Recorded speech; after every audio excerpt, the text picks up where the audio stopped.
Happy Tuesday, everybody. Sam Shapiro back here with more of your Heat latest on FanArc. Don't forget to drop a like on this video and, of course, subscribe for great daily content all pertaining to the Miami Heat Monday through Friday right here.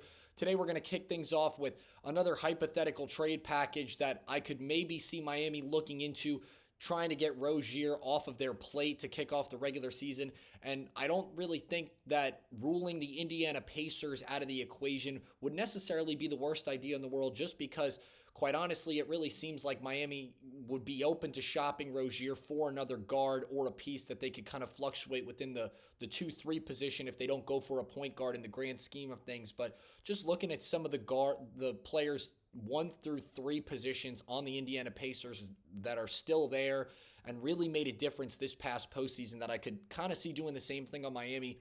The 4 names that come to mind for me specifically: TJ McConnell, Andrew Nembhard, Aaron Naismith.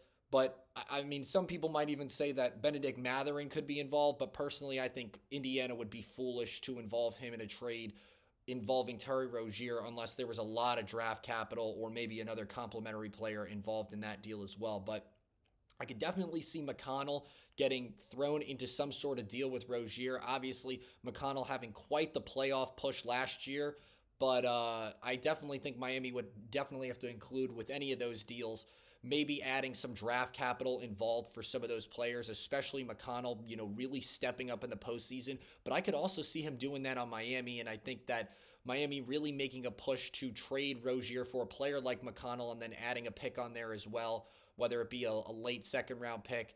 I think they would only consider adding maybe a first-round pick if Aaron Naismith was involved in there, just because, they're looking to maybe size up a little bit from that guard position and go for more of a player that could kind of fluctuate between the 2 and the 3. And Naismith would kind of help fill more depth for Miami in that regard. I feel like Naismith, also tenacious defender, really showed how aggressive he was, especially in the postseason, more specifically in the Knicks series.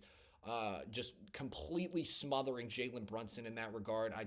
To me, that speaks volumes that would really mesh well with this Miami team. So drop in the comments if you think Andrew Nembhard, McConnell, or Naismith would be an interesting addition for Miami. Maybe having one of those players involved in a deal for Rozier, maybe Rozier and a draft pick or 2, or, Rozier and another, end of the bench kind of guy for one of those players. I definitely think would add a ton of depth to Miami's roster in the grand scheme of things, and maybe could be involved in getting a player like Rozier to the Pacers, who, quite honestly, if got traded for either Nembhard or McConnell, could kind of fill a very similar role to the ones they just filled this past postseason, and honestly could be a very good complementary guard to Tyrese Haliburton, even though he's not expected to come back this year. But once Rozier kind of would mesh in with that Indiana team a little bit more, definitely I feel like he would complement Haliburton and Siakam very, very well on that roster, and honestly, it might even be a better fit for him than Miami. So drop in the comments if you think that would be a decent grab for Miami to potentially go for as they continue to try to shop Rozier over the course of the rest of this offseason before the season tips off. But another thing that I saw earlier this week that really piqued my interest and sparked some good memories of me really being a Heat fan. Miami it was announced Miami has won the third most playoff games, or has the third most playoff wins rather, over the last 30 years out of any NBA franchise right now. The only 2 franchises beating Miami: the Lakers at number 2 with just 5 more playoff wins at 166, and then the San Antonio Spurs sitting atop that peak at 175. I mean, the Spurs dynasty led by Tim Duncan, those guys have just, quite honestly, been at the forefront of postseason success overall. And quite honestly, they were really what tore Miami's big 3 apart in the grand scheme of things. Miami not being able to get the last laugh both times, but barely edging them out that first go around in 2013. And then sadly not really being able to stay atop the mountain, and then losing to them just a season later. So it makes sense. Popovich, obviously one of the greatest coaches of all time, but and Tim Duncan, arguably one of the best power forwards, one of the most consistent players to really ever play the game. But, when you're kind of talking about Miami being in the same breath as some of the most historic franchises, especially in the Western Conference, those being the Spurs and the Lakers, the Wild West tends to be a little bit more tough than the Eastern Conference. So the fact that Miami sitting atop the Eastern Conference with the most playoff wins out of any team really in the last 30 years is kind of just unbelievable, really, to think about, considering that, LeBron James was only there for 4 seasons, but, Dwayne Wade being there for quite a bit of time, helping Miami kind of really going to that team at a time when they were pretty much struggling and making sure that they were just a winning, just being on the winning edge of the cusps of it. So again, just very, it's a nice thing to see that for sure. And the two teams right behind them trailing with 4 less playoff wins. You got the Boston Celtics. I mean, always keeping it close with Miami. Even kind of just alluding back to Miami, LeBron's first go about with really against when LeBron won that first championship with Miami. I just think about the 2012 Eastern Conference Finals with LeBron James, Game 6, Miami down 3-2 with arguably LeBron's legacy on the line. And LeBron came into that game, and quite honestly, I think that's maybe a top 3, if not the best playoff game I've truly ever seen him play in my life. I mean, the man literally shot 73% from the field in that game, scored 45 points to go with 15 rebounds. And if you go back and watch the highlights, I mean, that man literally looked like he wanted to murder somebody with his bare hands. If you at least, some of those plays, he's just looking up. That man was stone cold trying to score the basket, hitting tough turnaround, post fadeaway shots, driving to the basket. Quite honestly, I think it was some of the best, if not the best basketball LeBron James played in the 305. And I just think that, or at least for Miami.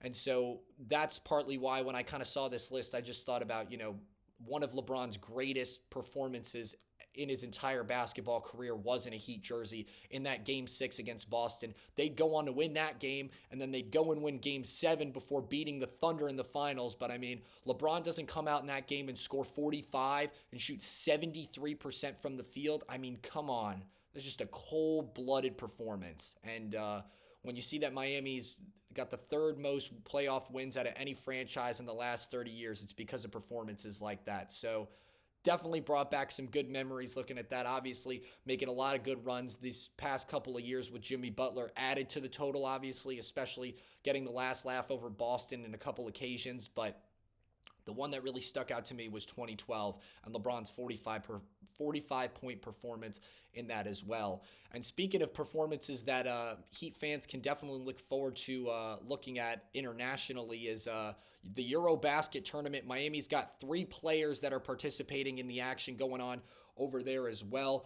Those 3 guys I've kind of been mentioning a lot over the last week. Nikola Jovic playing for Serbia, Simone Fontecchio for Italy, and then Pela Larsson for Sweden. And Spo has been watching all 3 in Europe so far this summer before training camp's going to tip off, obviously, on the 3rd. But the action overseas is tipping off Wednesday, August 27th, and a run through Sunday, September 24th.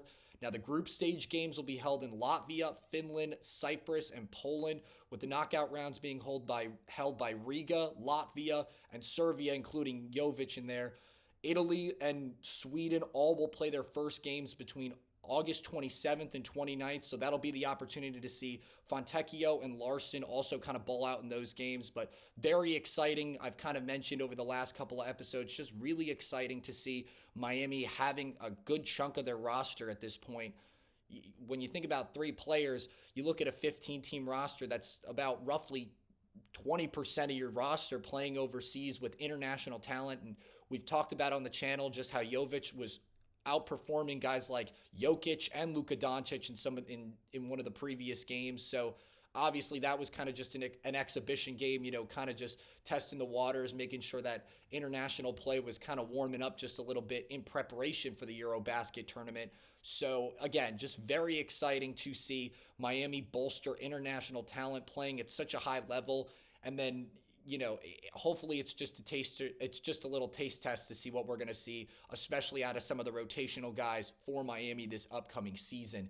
And moving over to some more action involving some former Heat legends, the Big 3 championship game was just a few days ago, and Miami 305 came out on top in that one.